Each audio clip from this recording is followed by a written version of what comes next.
This is the Gurnee Village Board regular meeting of May 6, 2024. Roll call, please. Ross. Here. Garner. Here. O'Brien. Present. Balmas. Present. Thorstenson. Here. Woodside. Here. 6 present. You all stand with me for the Pledge of Allegiance.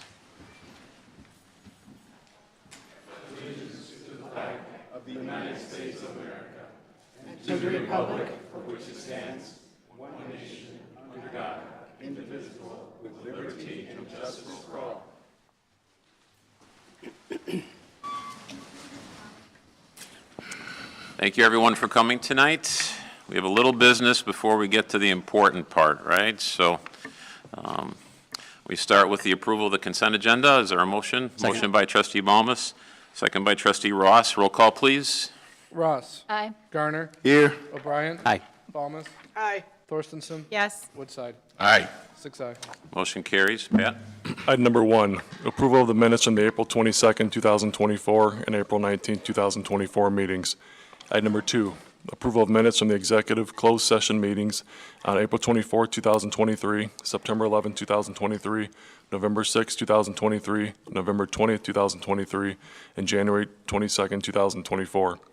Item number 3, approval of public release of executive closed session meeting minutes on April 24, 2023, September 11, 2023, November 6, 2023, and January 22, 2024. Item number 4, approval of ordinance 2024-38, authorizing execution of a professional services agreement with Persino Engineers LLC for expanded construction oversight services for the replacement of the Village Hall air distribution system. Item number 5, approval of fireworks permit for Six Flags Great America, various shoot dates June through August, displays to be launched from the southwest corner of the property. Item number 6, approval of Public Works Department request to waive the formal bidding process and purchase 52 pints of Triage R10 insecticide from Grand Arbor Group at a cost of $23,353.20, Emerald Ash Board treatment supplies. Item number 7, approval of annual performance bonus of 10% for village administrator. Item number 8, approval of payroll for period ending April 19, 2024 in the amount of $1,035,385.21. Item number 9, approval of bills for period ending May 6, 2024 in the amount of $977,269.29. Is there a motion to approve? So moved. Motion by Trustee Garner, second by Trustee O'Brien. Roll call, please. Ross. Aye. Garner. Aye. O'Brien. Aye. Balmas. Aye. Thorstenson. Yes. Woodside. Aye. Motion carries. On to the fun part of our meeting. So,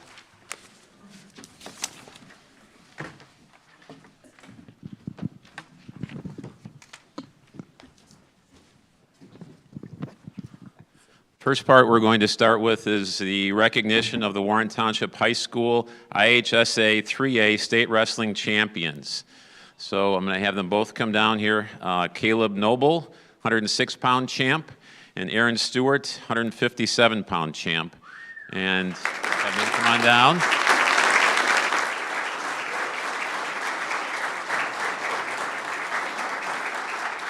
Going to have, congratulations, guys. Congratulations. So if we could have Doc Snyder as well, if you'd like to come down. And is your coach here? Oh, there. Okay, come on down. So this isn't about me, but I can give my brief. In 1974, I wrestled 1 year at Warren Township High School, and I quickly quit. So I thought there was just no way that I could give any award to these guys if that's my history. However, we'll let Doc Snyder and certainly the coach speak, but Doc Snyder in 1964 won a state title as well. So he's been there and done that. So he knows a little bit about what these guys have been through, and I know nothing. So thought we'd give that, but first we'll start with the important person here from Warren. So Pat, go ahead. Good evening. I'd like to introduce Brad Janicek, our head coach, who's really put our program back on a map, along with these two fine young gentlemen, and not only all-stars in the classroom, on the field, and the mat, and also in our community. We're very fortunate to have these two represent our community. And also, you'll be getting this recognition done the next 2 and 3 years respectively. We expect Aaron 2 more times and 3 more for Caleb, and I'm sure they'll get that done. Brad? Okay. Thank you very much.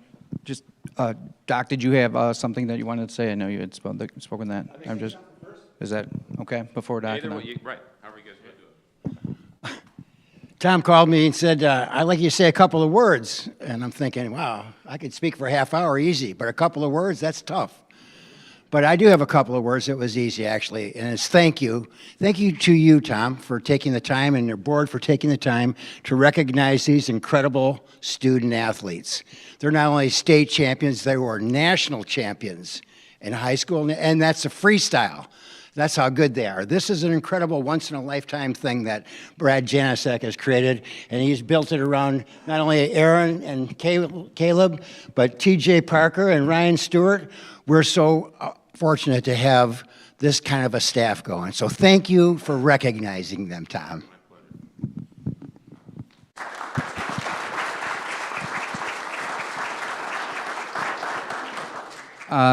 Thank you very much for the introduction.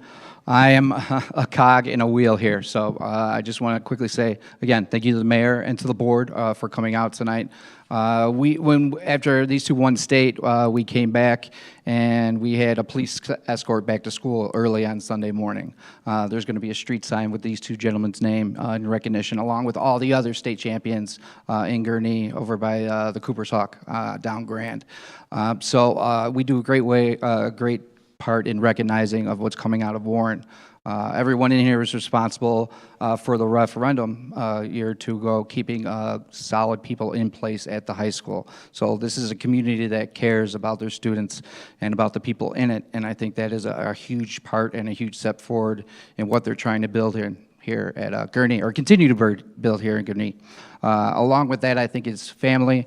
Both these gentlemen are products are a loving and caring family.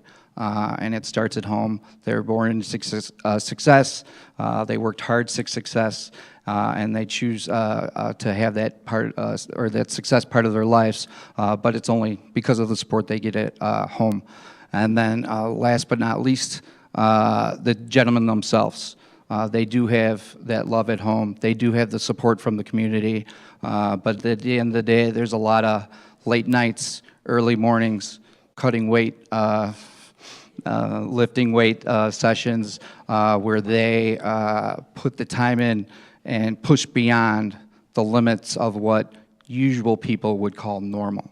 And that's why they have the accolades at such a young age. A normal rates would be a student coming as a freshman being good at wrestling, then maybe being successful and making it downstate as a sophomore, possibly getting onto the podium as a junior, and then seeing the top of a podium or a first place championship as a senior. And these guys have done that at a very young age, and that speaks to their drive. So I thank you all for allowing us to have the opportunity tonight, and then I'm just a wheel of a lot of people. So thank you for mentioning my name, but I'm one of many. So thanks a lot, and we're going to keep moving forward with this. So thank you very much.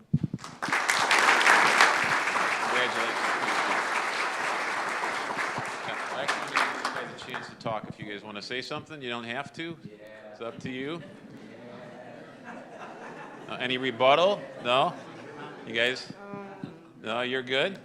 So I know that you have to cut weight all the time, and we were trying to think of, you probably wouldn't like a plaque or any of those things, but maybe you'd like some Portillos to balance off some of the things you dropped weight, and just really appreciate, and you're part of the community that shows your dedication, and you're just for me, an honor to the other students at Warren. Sometimes people think, oh, students, they do this, I do that, but it's like you guys show what it means when you put your mind to it. So I appreciate you showing it, and I'm sure the rest of the student body appreciates it too. Thanks, guys. So thank you.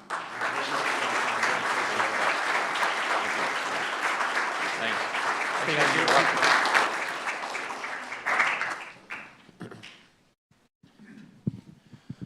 So we see some awesome results, and now we come at it and find out what shaped these guys to some degree. I know home does yeoman's effort in shaping these young gentlemen, but also our teachers. So it's only appropriate that we talk about our teachers that have invested in students like these gentlemen. So first up is we're going to start with the high school, so I'll give that over to you.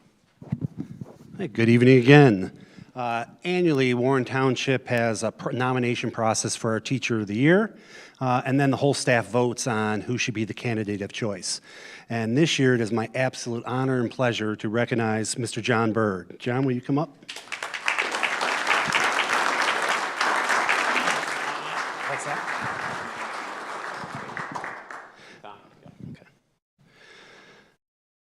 John Bird was a clear winner this year.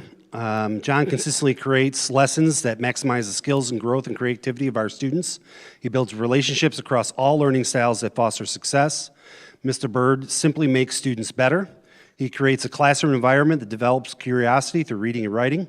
His lesson plans are scaffolded in a way that gives students opportunities to reflect, interact, and connect. He has a total teaching approach that celebrates the active learner by ultimately helping students see a modern connection and purpose through their work. Every lesson John teaches has purpose. Nothing is done in his classroom that does not directly involve the student in the center of the work. John has excellent relationships with his students. They work hard for him because he allows his students to see everything they do is for their own growth and improvement. He will work with struggling students to ensure they find success. He will challenge high-achieving students to find themselves in their greater purpose. John Bird makes Warren Township High School a great school because of his dedication, passion, and support of all students. He is extremely deserving of this Teacher of the Year award because he instills the district mission into all his teaching and lessons each and every day. Congratulations, John.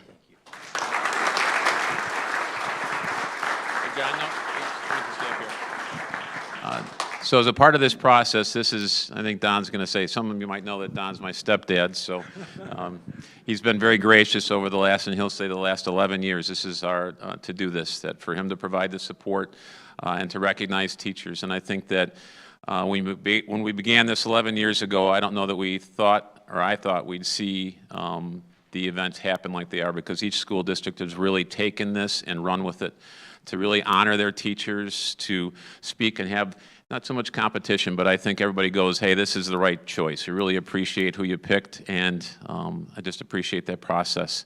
And Trustee Ross has been awesome in making the connections and doing, picking up all the work behind to make sure that tonight happens. So thank you for that. So I'm going to let Don has a few words he'd like to say, so give him the opportunity. Okay. I just wanted to say we've been doing this for 11 years, and of course he told you already, but we're starting in our second 10-year term. I hope these guys keep it going. I'm sure they will. And we've just been pleased to have so many wonderful teachers. And everybody that has been up here has earned it. And I'm just glad that we were able to serve them. So Don provides a $1,000 check to each of the recipients every year, and this is his son Tom, who he's chastening with telling him he has to carry it on. And I don't know where you're going, Don, but I think you're going to be here for the next decade. So we're not worried. We're not worried about it transferring just yet. So, but in any event, we have for the checks we'd like. Also, the village provides. We have a plaque for you, John. Thank you. And then Don will get you a check. You're going to give him an IOU, Don? Is that what you're going to do?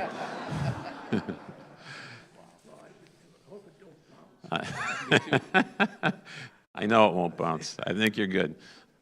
Let's see if it says John's name on there. No, we don't want to give him Carrie's. I don't think that's a good one. Yeah, we both are going to be in trouble. Hey, John, here's your check. So, yeah. Thank you. Thank you. Did you want to say something, or you're good? Did you want to get pictures?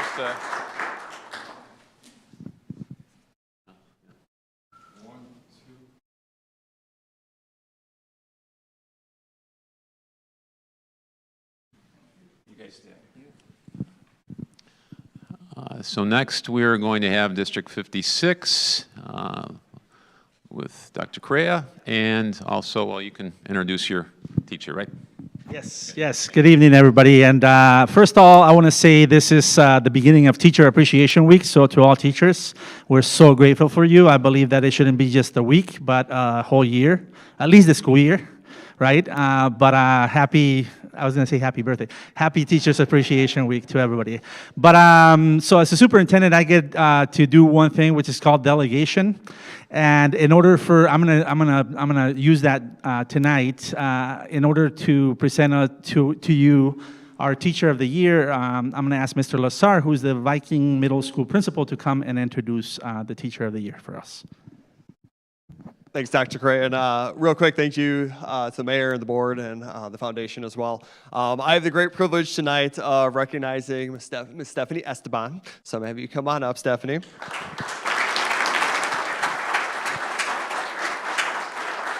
So Stephanie is one of our 8th grade social studies teachers at Viking School. She has been with us since 2009. And it is just truly a privilege to be able to recognize her for everything that she does for our building, for our students, for our staff, and for our community.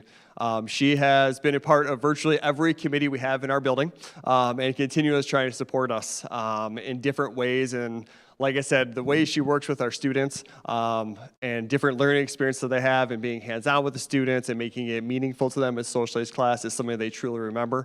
And for our staff, like I said, her involvement in different committees and leading our school in a positive forward direction does not go unnoticed, and we truly appreciate that. Willing to do whatever it takes for our students. And then with our staff, she's there for our staff. She's always there to listen to our staff, to help lead our staff through professional development opportunities as we're moving towards things with our strategic plan, a portrait of a graduate. She's one of our leaders in our building, and it is truly special to have some of her teammates here, some of our staff here to help recognize her. Her family is here tonight as well. Her husband, Eric, her kids, Sophia, Mason, because it takes a team effort. And we are just so proud of everything that Stephanie does on a daily basis for us, and I could not be more privileged to recognize you as our Teacher of the Year for District 56. So Stephanie, thank you so much for everything you do.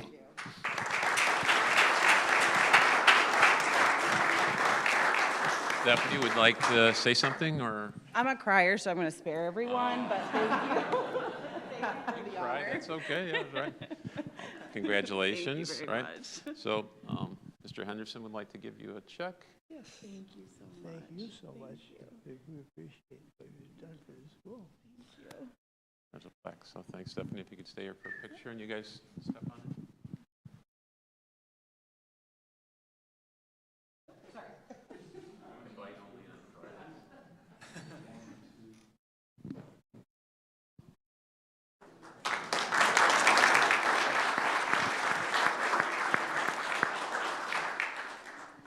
All right, not last but not least, right? Dr. Maychek. Oh, there you are. That's right. Come on down. You'd like to introduce your Teacher of the Year? Thank you, Mayor. I want to thank the village and the Henderson family for recognizing excellence in teaching in our village, and it's just such a great place to be as an administrator that our community prioritizes our schools to the extent that you all do. Not only tonight, but the support we get from our fire and our police departments and from the village, anything we need. We're so grateful to you, and really tonight to be able to celebrate one of our most excellent teachers, Carrie Monterosso. There's a quote that I love that talks about the impact somebody has, and it goes, there's people who take the heart out of you, and there's people who put it back. And Carrie is most definitely somebody who puts it back. And it's my honor to introduce Stacy Anderson, who's going to brag on Carrie as a teacher at primary school.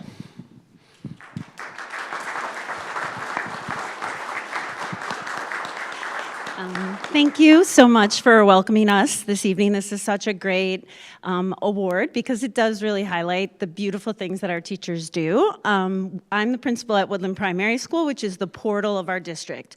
They are the youngest Wildcats we have, and for me, Carrie emulates that person that starts their educational career with positivity, love, and a warm heart. We talk all the time about equity, but she puts it into action. She is one of our equitable leaders. That's her actual role outside of the classroom. She's one of our team leaders, and she makes it a point to ensure that all of our students feel a sense of belonging, a sense of community, and really from the get-go, as they are 5, that they are empowered, right, to have a voice and to be themselves. And I have felt very blessed to work with Carrie because she has continued to teach me as an administrator and as a colleague.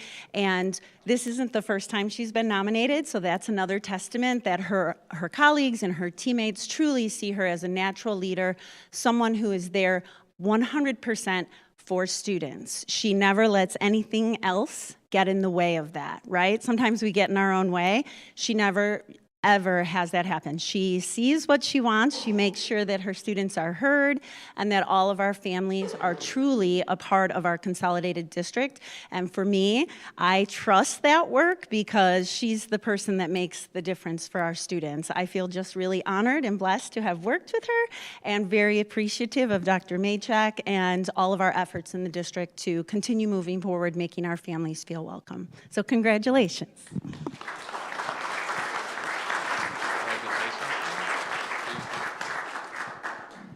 I'd like to take a moment to first thank my parents for doing such an amazing job. And then I'd like to thank my husband and my kids for always supporting me in my dreams. And I want to thank administration because you guys are so amazing, always supporting us, encouraging us to do more and be our best version of ourselves. So thank you so much. And thank you for this great honor.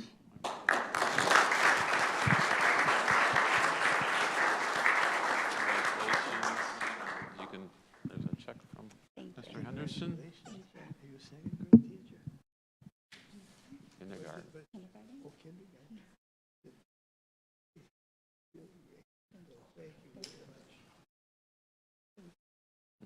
The plaque, and then we could get a picture taken if you guys want to squeeze in, and then I don't know how you want to get pictures with your family too. Work it out.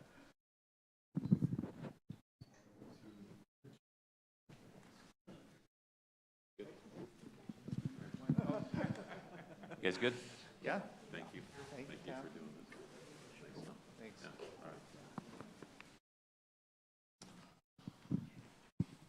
all right, we're all out of districts, so we only have 3.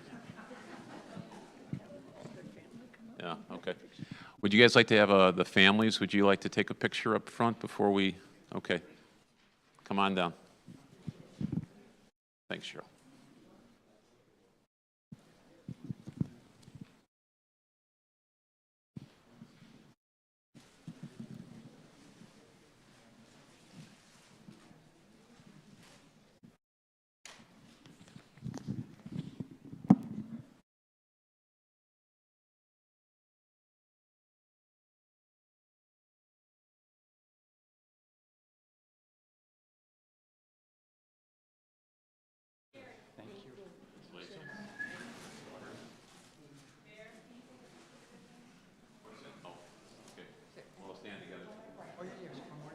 She wants me to join your family, so. As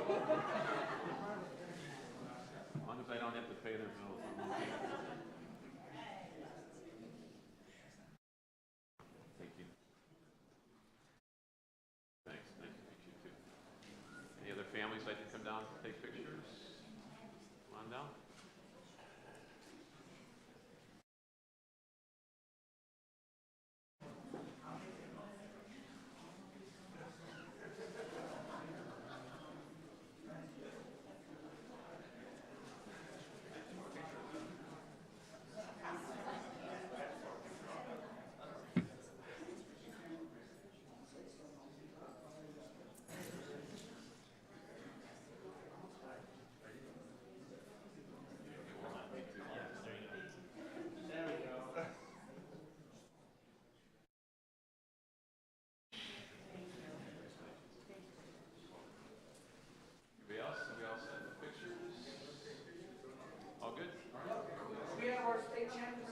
Oh, yeah, by all means.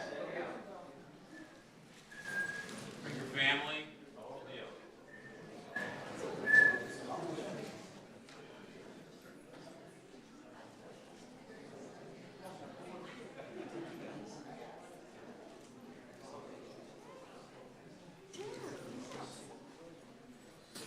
Let's go, let's get everybody, no one's left out.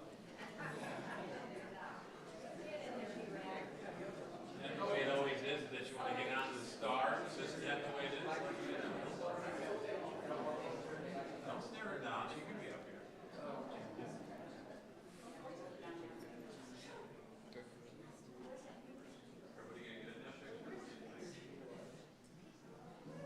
share it with you. We'll make sure you get one.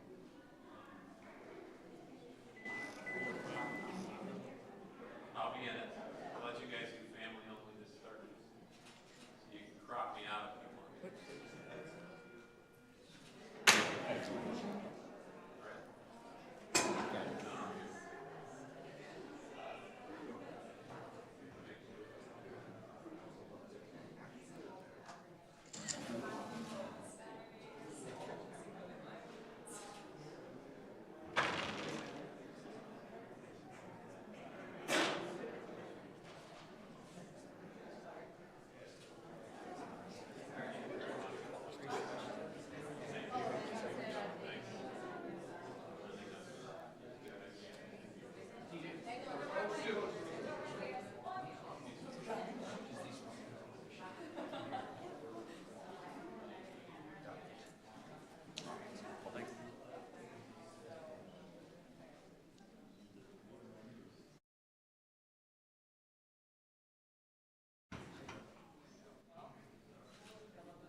I'm pretty sure it is.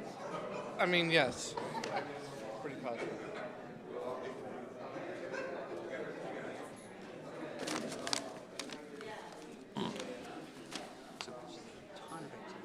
Oh gosh, yes.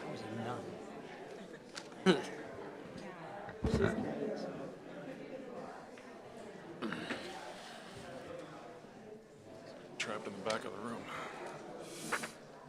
What's that, Pen?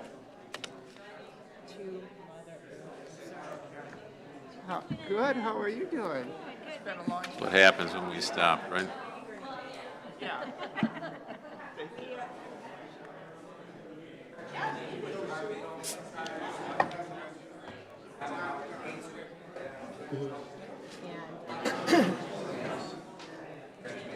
Well,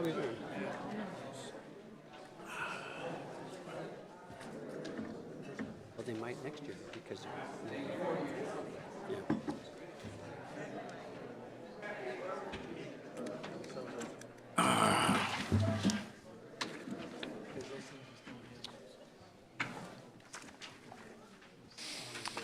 All right, back to business, right? So item number 3 on petitions and communications, approval of proclamation designating May 2024 as Building Safety Month in the Village of Gurnee. Building Safety Month is an annual event that raises awareness about the importance of safe and sustainable buildings in our communities.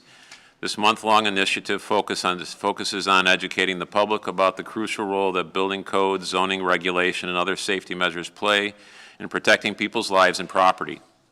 The theme for International Code Council's 2024 Building Safety Month is Mission Possible. This specific campaign aims to illuminate the critical importance of building safety by fostering a deeper understanding of safety protocols, encouraging the creation of comprehensive safety plans, facilitating knowledge sharing with experts, fostering community involvement, and celebrating the triumphs of building safety. Now, therefore, I, Thomas Hood, Mayor of Gurnee, do hereby proclaim May 2024 as Building Safety Month in the Village of Gurnee and remind residents of the importance of building codes and ensuring safety in the spaces we live, work, play, and learn. Is there a motion? So move. Motion by Trustee Garner. Second. Second by Trustee O'Brien. All in favor, say aye. Aye.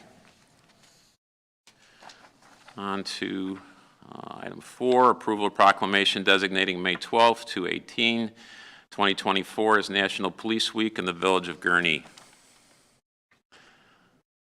In 1962, President Kennedy proclaimed May 15 as National Peace Officers Memorial Day, and the calendar week in which May 15th falls is National Police Week. Established by a joint resolution of Congress in 1962, National Police Week pays special recognition to those law enforcement officers who have lost their lives in the line of duty for the safety and protection of others. National Police Week is a collaborative effort of many organizations dedicated to honoring America's law enforcement community. Now therefore I, Thomas Hood, Mayor of Gurnee, call upon the citizens of the Village of Gurnee and upon all patriotic, civic, and educational organizations to observe the week of May 12 through May 18 as Police Week. During this week, I encourage citizens to join in commemorating law enforcement officers, past and present, who by their faithful and loyal devotion do their responsibilities, have rendered dedicated service to their communities, and in so doing have established for themselves an enviable and enduring reputation for preserving the rights and security of all citizens. Is there a motion? So moved. Motion by Trustee Woodside, second by Trustee O'Brien. Roll call, please. Or no, not roll call. All in favor? Say aye. Aye. On to the fifth item, approval of proclamation designating May 19 through 25 as the National Public Works Week in the Village of Gurnee. National Public Works Week is a celebration of the tens of thousands of men and women in North America who provide and maintain the infrastructure and services collectively known as public works, from maintaining our roads and bridges to managing our water supply and waste disposal systems. To ensuring public safety through sound infrastructure, public works professionals are the backbone of our communities. We celebrate their commitment to improve the quality of life for all and express our gratitude to those who serve in this vital field. Now therefore I, Thomas Hood, Mayor of Gurnee, do hereby proclaim the week of May 19 through May 25th as National Public Works Week in the Village of Gurnee, and in honor of men and women whose diligence and professionalism keep our village and our residents, businesses, and visitors safe. Is there a motion? So moved. Motion by Trustee Balmas, second by Trustee Ross. All in favor say aye. Aye. There's no reports and no old business. On to new business. The first item is approval of staff and advisory board appointments as recommended by Mayor Hood, me. So we'll just go through those so I can read these into the record. Village Administrator, Pat Mutes. Budget Officer, Pat Mutes. Treasurer, Pat Mutes. Finance Director, Brian Gosnell. IMRF Agent, Brian Gosnell. Community Development Director, David Ziegler. Public Works Director, Heather Glahn. Police Chief, Brian Smith. Fire Chief, ESDA Director, John Kavanaugh. Village Engineer, Nick Leach. Village Attorney, Brian Winter. Deputy Village Clerk, Selene Beltran. Then on to the Planning and Zoning Board, the Chairman, Jim Sula, Board Member, Dane Morgan, Board Member, Edwin Paff.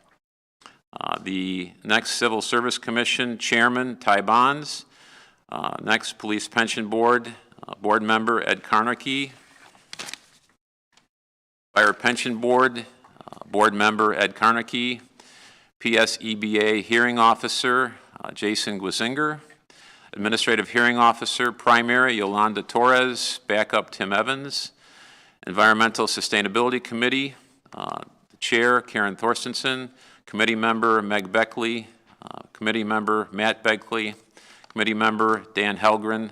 Committee Member, Brian Pentecoff. Committee Member, Anya Polonsky. Committee Member, Zoe Zwiefelhofer. Thank you. So I just want to say that these members, sometimes when we talk about unsung heroes, we usually talk about public works as unsung heroes. I'd say for sure that these folks that serve on these committees, unless you're up close and personal, you don't know what's going on. And to some degree, that's a really good thing, because if we knew what was going on in your committees, then they'd probably not be good, right? So when we know that everything's going well, we really appreciate that you are a participant. And in particular, did I pronounce your name right? Was that? This is Anya. All right, Polanski, yeah. And are these your, Polanski, sorry. And these are your folks? Yes. So specifically, I want to thank you, and thank you for being part of this. It's important to us, especially that we're working on trying to get a little younger. And when you look up at our board, Stop it.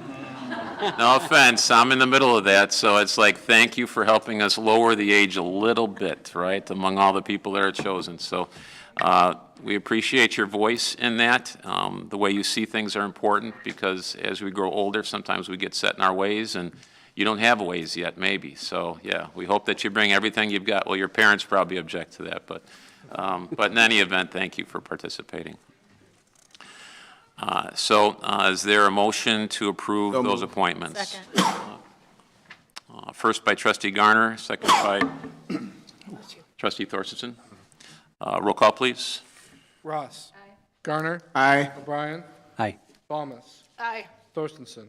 Aye. Woodside. Aye. All right, motion carries. On to item number 2, approval of ordinance 2024, 39. authorizing the execution of a small business capital investment grant agreement with Top Shelf Ice Arena LLC for property located at 6152 Grand Avenue, Gurnee. Pat? Sure. So I'll just give you a quick intro, and then Ellen's going to cover these next 2 items here. So you remember February 2023, we approved an amendment to the Small Business Capital Grant Investment Program to create 2 larger grants that we call transformational grants. So last year we awarded the 2 grants. One of the projects moved forward and was completed. The other one didn't, unfortunately. So now we're back again. New year, new round of applications. A couple new that staff and the committee are recommended be awarded. So Ellen's going to walk us through those 2. Thank you, Pat. So what you have before you this evening is these 2 recommendations. It is a privilege to be in a position to be able to award 2 $50,000 grant awards to small businesses. That is truly a remarkable thing. A joint selection committee of village and chamber officials and staff have gotten together to recommend these. We had a nice field of candidates from which to choose. And it was a tough decision. I think that Trustee Thorstensen will agree with me. It was a tough decision. We talked for a long time and really, I think, came to a very solid decision. So Pat gave you the update from 2023, but I will jump back just a little bit further to refresh everyone's memory about how this program really came to be initially.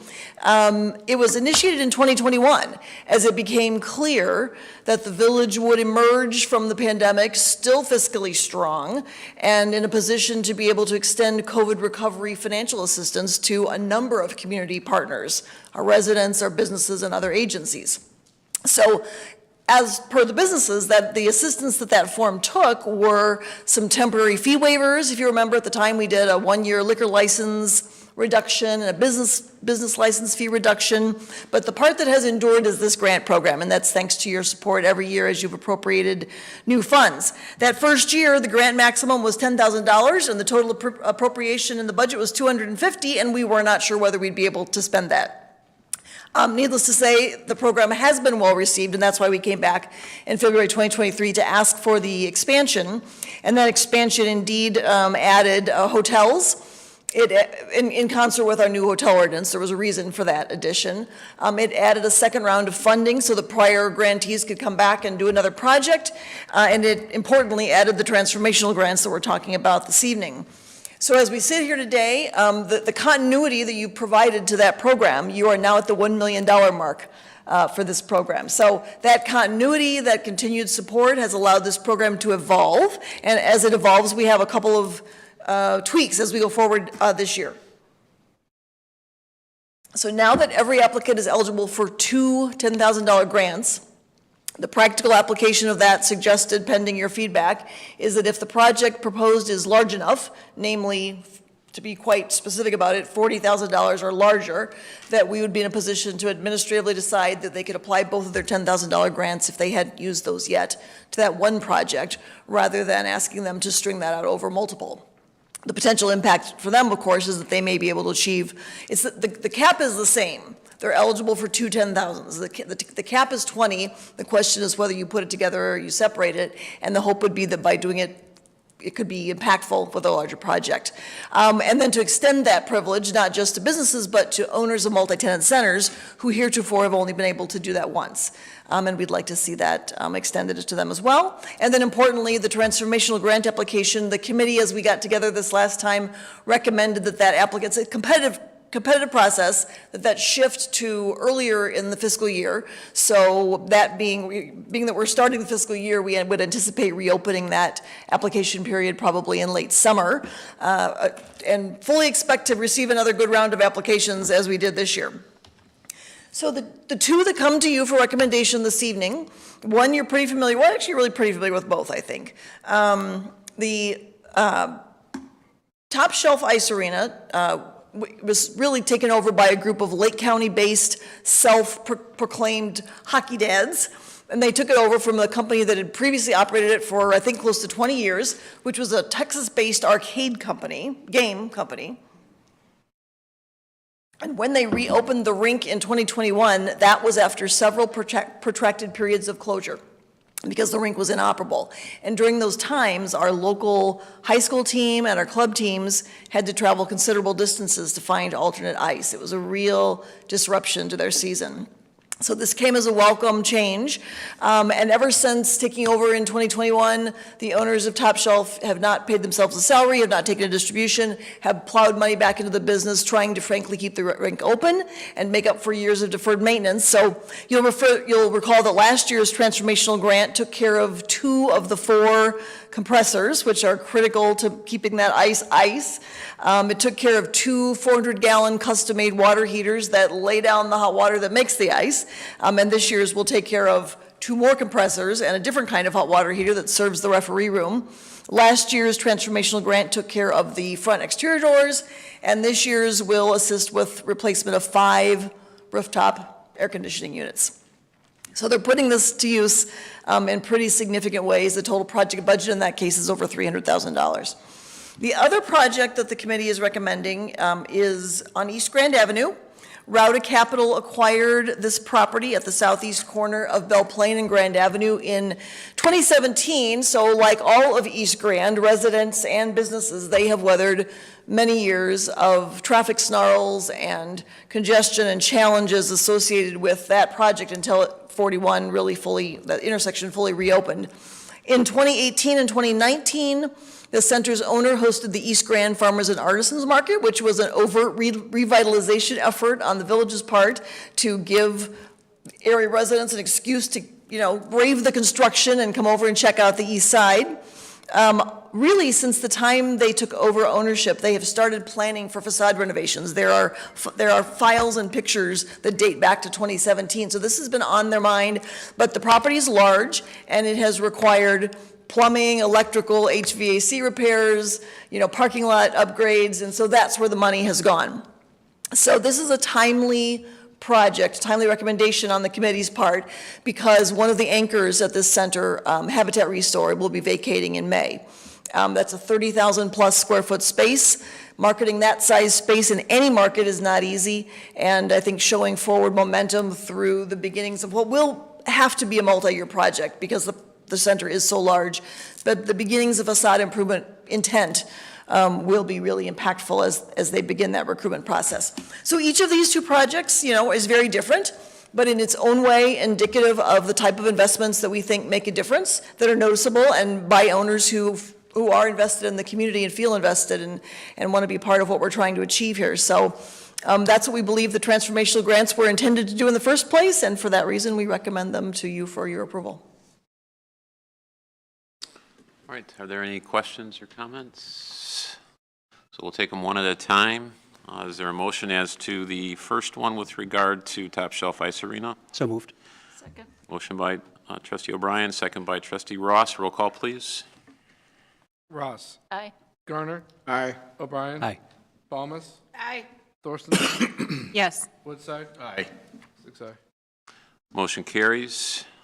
I'll just go through this and then we just jump to it, right? Approval of ordinance 2024. 40. Authorizing the execution of a small business capital investment grant agreement with Rauta Capital for property located at 3545 and 3575 Grand Avenue, Gurnee. This is what we just discussed, so is there a motion with regard to this? So moved. Second. Motion by trustee Woodside, second by trustee Garner. Roll call, please. Ross. Aye. Garner. Aye. O'Brien. Aye. Balmas. Aye. Thorstensen. Yes. Woodside. Aye. Motion carries. Thank On to you. item 4, approval of ordinance 2024. 41. Grant of zoning text amendment to Article 5.2, dimensional standards pursuant to the Gurnee zoning ordinance. Pat? Sure. So I'm going to continue on and let David talk about the next 2 items, these text amendments that were before the Planning and Zoning Board. Good evening, Mayor and Board. So the first item in front of you tonight is a slight modification to the bulk standards for our C4 zoning district. C4 is primarily in our Old Grand Avenue district. When we revamped the zoning code in 2015, rewrote that section and found a couple of things that maybe should have been carried forward that were not. Specifically, the interior side yard and rear yard setbacks that are required within that zoning district for residential uses. So the previous code had a 10-foot side yard and a 30-foot rear yard. The new code, when it was brought forward, primarily considered commercial development in that area. Did not really think through the residential development. As a reminder, residential is permitted by right. All commercial uses in that area are by special use.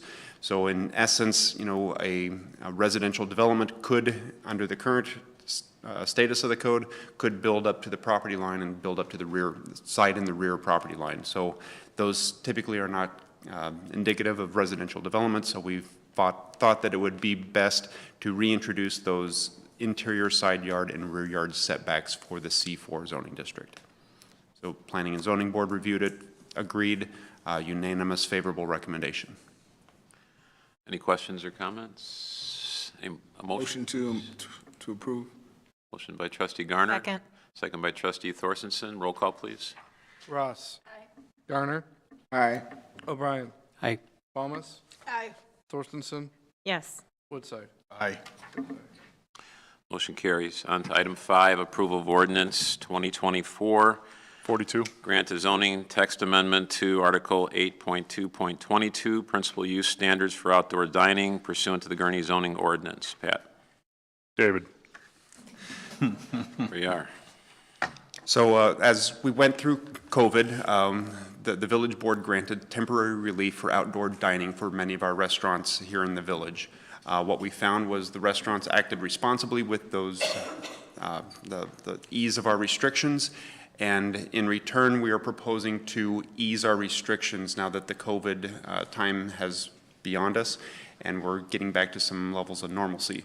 So the proposed amendments that are in front of you, the requirements are still there, but it's alleviating the requirements for a permit from the village prior to, you know, doing outdoor dining, removing the requirements for a upfront site plan review by staff prior to implementing the outdoor dining, if it is on sidewalks or areas around the patios around the restaurant.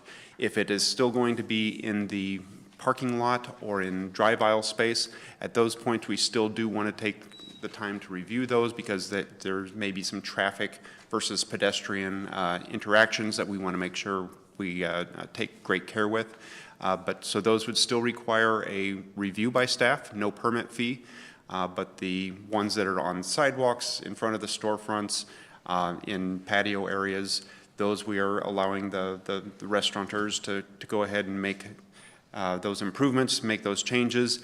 Like I said, the standards are still there, whereby you can't block off pedestrian movements along the sidewalks, things like that. But they're good common sense standards that, you know, they've proven that they are capable of administering themselves. So if there ever does become a problem, we have the authority to go in and, you know, make the corrections. But we're trying to get out of their way a little bit with the relaxation of this ordinance. Any questions or comments? Mayor? Trustee O'Brien? I'm just curious, how many restaurants are going to be able to avail themselves of this? Through COVID, we had a handful. So we had probably 6 or 8 that really took advantage of this. Some of them have pulled back and you know, removed back out of the parking lots. There's still there's limited numbers that are going to be able to make use of this. The majority of them, you know, for new restaurants, it's going to make the process a little bit easier. For those who are, you know, wanting to expand their outdoor space, it'll make that process a little bit easier. Thank you. Anybody else? Trustee Thorstensen? Actually, my question was somewhat similar. Had you reached out to any businesses, or have they been approaching you? Have not really had a call from many of the businesses. It's just our temporary relief of the COVID restrictions has expired. So we needed to either go back to the way we were, which was a little bit heavy rule, or go ahead and adopt these lighter restrictions. Ellen and Matt are planning on reaching out to the restaurants and letting them know of the updates tomorrow or shortly thereafter. and we'll see if any of them take advantage of it or do some expansions of their projects. I like Ernie having the lighter restriction approach. Thank you. Anybody else? Is there a motion? So moved. Motion Second. by trustee O'Brien, second by trustee Thorstensen. Roll call, please. Ross. Aye. Garner. Aye. O'Brien. Aye. Balmas. Aye. Thorstensen. Yes. Woodside. Aye. 6 ayes. On item 6, approval of ordinance 2024, 43. amending Chapter 2, Section 2-304 and 305 related to administrative hearing procedures within the Gurnee Municipal Code. Pat? Sure. So Attorney Winter's going to cover this. Just a reminder, November 2022, we adopted some hotel licensing regulations. So there's been on the books for about a year and a half now. And as we've progressed through that, we've come across a couple tweaks that are needed. So Attorney Winter worked with the police department on this, and we'll review them tonight. Yeah, that's correct. I mean, basically, all the hotels have received licenses and are complying. There have been a couple instances where the front desk or the licensee has declined to provide records upon immediate request. And there's nothing wrong with that, but we did then look at our administrative adjudication provisions, and so the first ordinance now amends that within the municipal code so that if there is a refusal, no consent is given, the village then can decide whether those records are still important for their investigation. If they are, they can then petition the hearing officer for a subpoena to receive those records. It does two things. First off, it allows the respondent, the hotel or the business that isn't giving up the records, to explain to a hearing officer why they're not doing that. And then secondly, once the hearing officer has heard that testimony, and then if the hearing officer issues a subpoena, it then requires mandatory compliance. And so this first ordinance writes that into the code. Currently, we do allow administrative subpoenas, but the way the code is written, it's a little vague. It definitely talks about the issuance of subpoenas after a complaint has been filed, but it's really silent as to whether a subpoena could be issued before a complaint is issued. So that's the first change. Right, so when we start with that one, are there any questions with regard to that particular amendment? There being none, is there a motion? So moved. Motion by trustee Garner, second by trustee Balmas. Roll call, please. Ross. Aye. Garner. Aye. O'Brien. Aye. Balmas. Aye. Thorstensen. Yes. Woodside. Aye. 6 ayes. Motion carries. On to item 7, approval of ordinance 2024, 44. amending Chapter 2, Section 22-301, 311, and 315 related to hotel regulations within the Gurnee Municipal Code. Okay. Brian. And again, this one, with the experience over the last little over a year, when we rolled out the first ordinance, an issue came up that was presented really by the hotel operators. They said that in the future, and maybe in the very near term, there will be some instances where you can register remotely and they're going to give you a code on your phone to access a hotel room, so you will not be required necessarily to check in at the front desk. So the question came up is, if you looked at our current ordinance, it requires that the desk clerk take down that information. What the amendment in tonight's ordinance says, the information that you provide through what we expect would be industry-wide programming, that becomes the record for the registration. And that record will include the identification and information about the individual reserving the room. So that's one of the first changes. The second one is there was a question about what photo identification should be presented at the front desk.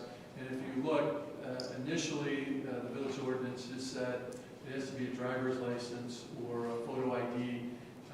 If you look at the definition, we've expanded that to include other identifications which are easily verified to be legitimate.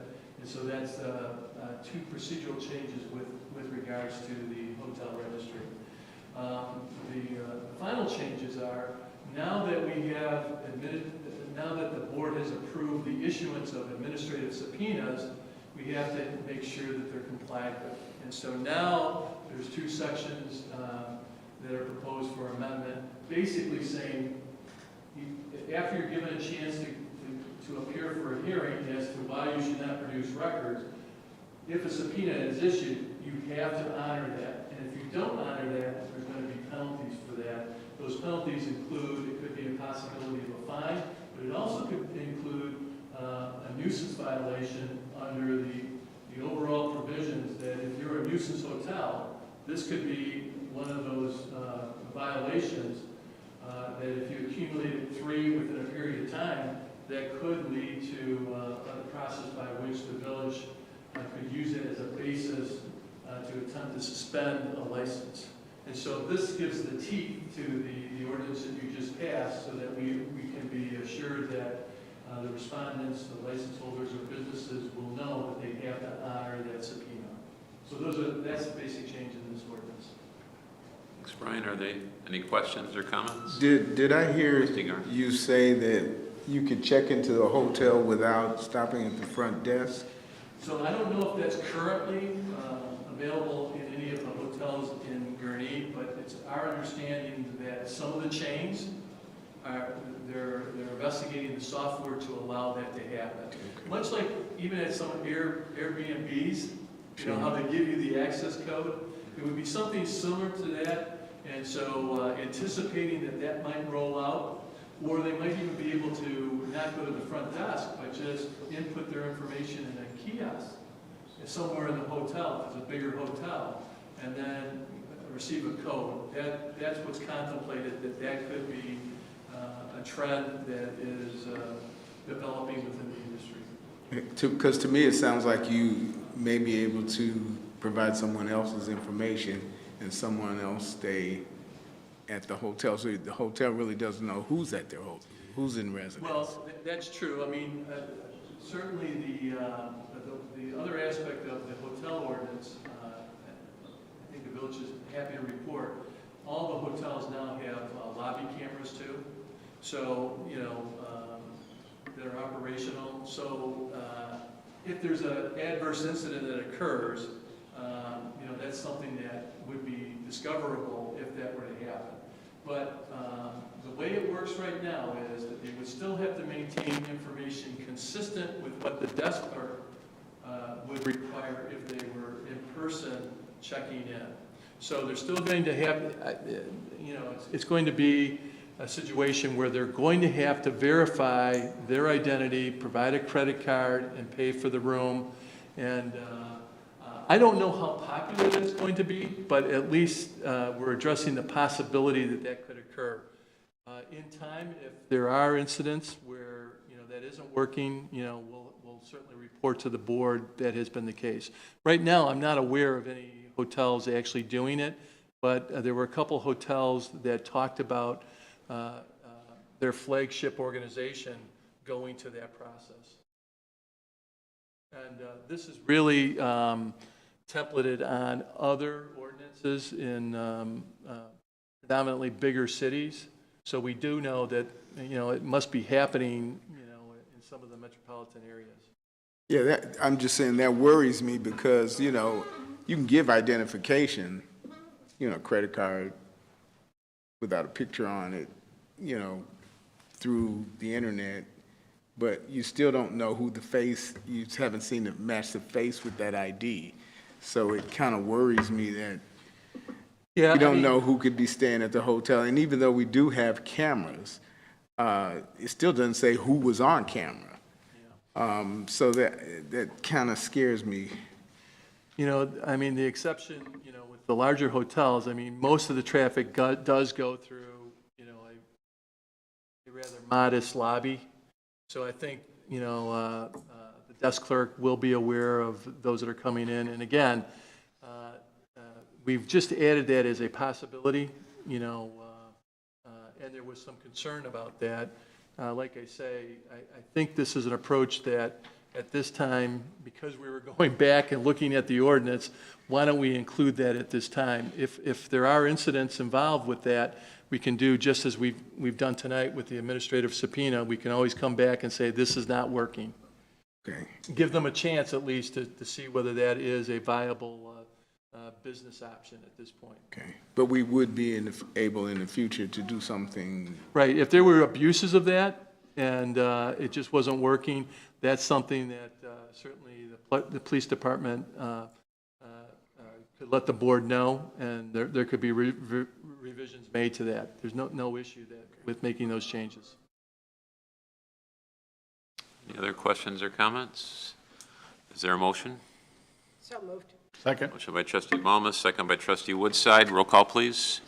Ross. Aye. Garner. Aye. O'Brien. Aye. Thomas.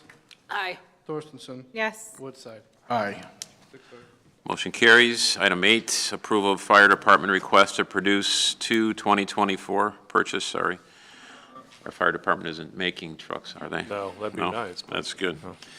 They fixed them, right? So request to purchase 2 2024 Ford Escapes from Kuhn's Ford of Antioch at a cost of $55,650.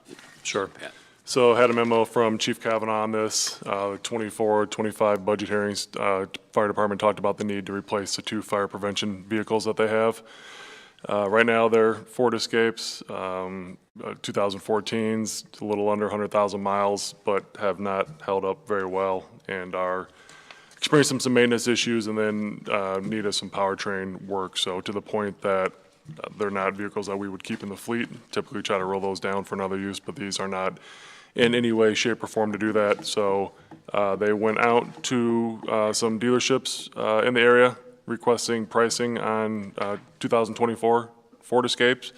Kunis Ford up in Antioch came in with the lowest price, $27,825 per. So as the mayor read, that takes a total of $55,650. Fire department had $61,000 in the approved budget. That also includes the vehicle purchases and then outfitting of the vehicle. So included in the budget, again, the fire department plans their vehicles out. So these vehicles are planned on a 10-year replacement cycle. So we've reached that point and those vehicles are ready to be replaced. So they're before you for consideration. Any questions or comments? To approve. Motion by trustee Ross, second by trustee O'Brien. Roll call, please. Ross. Aye. Garner. Aye. O'Brien. Aye. Thomas. Aye. Thorstenson. Yes. Woodside. Aye. Motion carries. Next is public comment. Anybody that would like to come to the microphone and make a comment? Dave Ross, this is your opportunity to speak publicly about your wife. No deal, huh? There being none, is there a motion to adjourn? No, Mayor, there's somebody coming up. Oh, sorry. Oh, there is somebody. Sorry about that.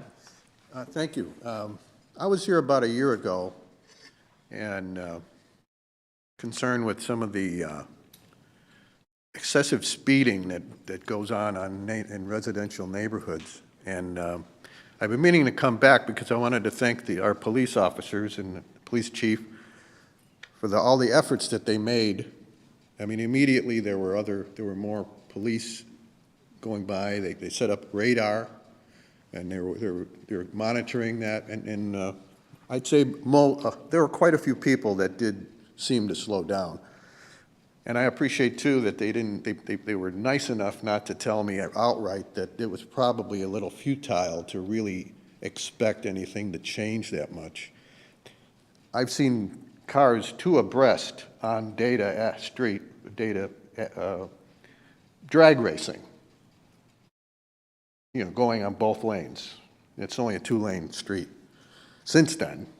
So it's nothing to do with the police effort that they put in. I mean, speeding, I don't have rose-colored glasses on. I know that's a problem everywhere. So I wasn't expecting it to be eliminated or anything.